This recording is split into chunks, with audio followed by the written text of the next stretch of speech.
श्री गणेश। शिव और पार्वती का संवाद। विवाह विषयक पार्वती के अनुरोध को शिव द्वारा स्वीकार करना। नारद जी बोले, हे ब्राह्मण, हे वीरे, हे महाभागा, इसके बाद फिर क्या हुआ, मैं यह सब सुनना चाहता हूँ। ब्रह्मा जी बोले, हे सर्वेश्वर, सुनिए, मैं इस कथा को प्रसन्नता पूर्वक कह रहा हूँ। यह कथा पाप का नाश करने वाली तथा शिव में भक्ति बढ़ाने वाली है। हे द्विज, परमात्मा हर का वचन सुनकर और उसके परमानंदकारी रूप को देखकर पार्वती जी परम आनंदित हो गई। स्नेह के कारण उनके नेत्र कमल खिल उठे और उसके बाद वे महासाध्वी सुखी और प्रसन्नता से अपने समीप खड़े प्रभु से कहने लगी। पार्वती बोली, हे देवेश, आप तो मेरे नाथ हैं। क्या आप इस बात को भूल गए कि मेरे ही निर्मित आपने दक्ष के यज्ञ का विनाश किया था? और यद्यपि आप तो वही हैं, किंतु मैं देवताओं की कार्य सिद्धि के लिए मीना के पुनः उत्पन्न हुई हूँ। और हे देव देवेश, देवतागण तारक असुर से इस समय अत्यंत पीड़ित हो रहे हैं। हे देवेश, यदि आप प्रसन्न हैं और यदि मुझ पर कृपा करना चाहते हैं तो हे महेशान, हे प्रभु, आप मेरे पति बनिए और मेरा वचन मानिए। इस समय आप मुझे पिता के घर जाने की आज्ञा दें। अब आप अपना विशुद्ध और उत्कृष्ट यश जगत में प्रसिद्ध करें। हे नाथ, हे प्रभु, अनेक लीलाओं को करने वाले आपको भिक्षुक बनकर मेरे पिता के पास जाना चाहिए और उनसे मुझे मांगना चाहिए। आपको अपने यश का लोक में विस्तार करते हुए ऐसा उपाय करना चाहिए जिससे मेरे पिता का ग्रस्त श्रम सफल हो जाए। और ऋषियों ने मेरे पिता को समझा दिया है और इसीलिए बंधुजनों एवं परिवार से युक्त मेरे पिता आपकी बात निसंदेह मान जाएंगे।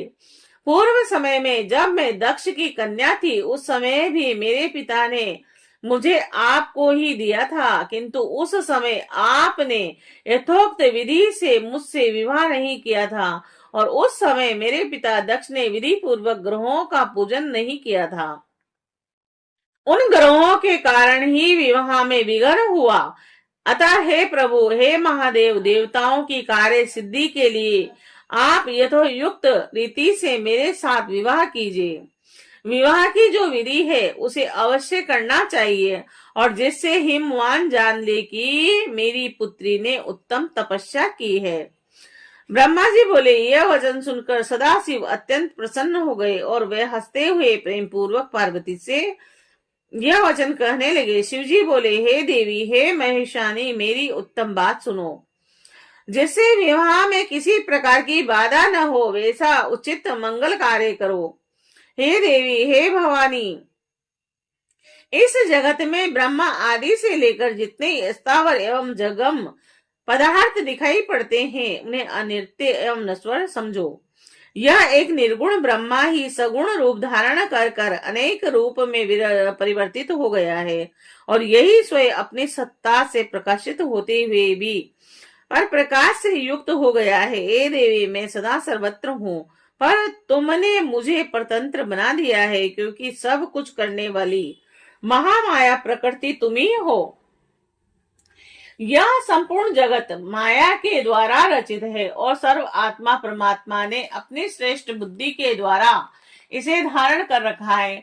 सभी पवित्र आत्माएं जो परमात्मा के स्वरूप को प्राप्त कर चुकी है और सदा मेरे साथ अभेद भाव से रहती है, उनसे तथा अपने गुणों से यह संसार घिरा हुआ है।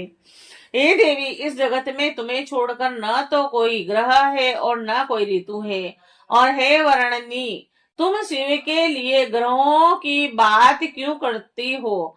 हम दोनों भक्तों के लिए भक्त वत्सला वंश गुण कार्य के भेद से प्रकट हुए हैं। रज सत्व और तमोमयी तुम सूक्ष्म प्रकृति हो, निरंतर जगत के कार्य में दक्ष हो और सगुण और निर्गुण रूप वाली हो। तुम सुमध्य में सभी प्राणियों की आत्मा में ही हो और मैं सर्वथा निर्विकार तथा निरीह होकर भी भक्तों के लिए ही शरीर धारण करता हूँ। किंतु हे शैलपुत्री, मैं तुम्हारे पिता हिमालय के पास नहीं जाऊंगा और न तो भिक्षुक का रूप धारण कर उनसे तुमको मांगूंगा। हे गिरिजे, महान गुणों से वरिष्ठ कोई कितना भी बड़ा क्यों न हो, वह दीजिए। यह शब्द का उच्चारण करते हुए लघुता को प्राप्त हो जाता है। हे कल्याणी, इस बात को जानते हुए भी तुम मुझसे इस प्रकार की बात क्यों करती हो? हे बद्रिये, यह कार्य तो तुम्हारे आज्ञा अनुसार ही मुझे करना है, अतः तुम जैसा चाहती हो वैसा करो। ब्रह्मा जी बोले, उनके द्वारा यह कहे जाने पर कमल के समान नेत्र वाली साध्वी महादेवी भक्ति पूर्वक शंकर जी को बार बार प्रणाम कर कर उनसे पुनः कहने लगी। पार्वती बोली, हे महेश्वर, आप आत्मा है और मैं प्रकृति हूँ, और इसमें संदेह नहीं करना चाहिए। हम दोनों स्वतंत्र एवं गुण रहित होकर ही भक्त के वश में होकर सगुण रूप धारण करते हैं।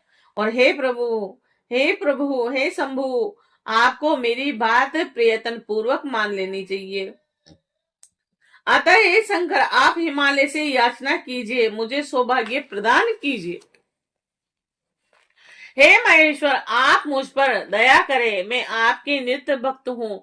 हे नाथ, मैं सदा जन्म जन्मांतर की आपकी पत्नी हूँ। आप ब्रह्मा परमात्मा निर्गुण प्रकृति से प्रे विकार रहित, इच्छा रहित, स्वतंत्र तथा परमेश्वर हैं, और यद्यपि भक्तों के उद्धार के लिए आप सगुण रूप धारण करते हैं। आप आत्म प्रायण होकर भी विहार करने वाले तथा नाना प्रकार की लीला में निपुण हैं। और हे महादेव, हे महेश्वर, मैं आपको सर्वथा जानती हूँ। हे सर्वज्ञ, बोध कहने से क्या प्रयोजन, आप मुझ पर दया कीजिए। हे नाथ, आप अद्भुत लीला कर संसार में अपने यश का विस्तार कीजिए, जिसका गान करके आपके भक्त इस संसार रूपी समुद्र से अनायास ही पार हो जाए। ब्रह्मा जी बोले। इस प्रकार कहकर गिरजा शंकर को बार बार हाथ जोड़कर सिर झुकाकर प्रणाम करके मौन हो गई। और पार्वती ने जब इस प्रकार कहा, तब लोग विडंबना के निर्मित शंकर जी ने हंसते हुए प्रसन्न होकर ऐसा ही होगा यह कहकर वे वैसा करने के लिए ही उदत हो गए। और इसके बाद वे शंभु प्रसन्न हो अंतर्ध्यान हो गए, और काली के विरह से आकुष्ट चित्त वाले वे कैलाश को चले गए। और वहां जाकर उन महेश्वर ने परमानंद में निमग्न होकर यह सारा वृतांत नंदीश्वर गणों को बताया। इस वृतांत को सुनकर वे संपूर्ण भैरव आदि गण भी बहुत सुखी हुए और महान उत्सव करने लगे। और हे नारद, उस समय वहां महामंगल होने लगा और सबका दुख दूर हो गया, और रुद्र को भी परम प्रसन्नता हुई।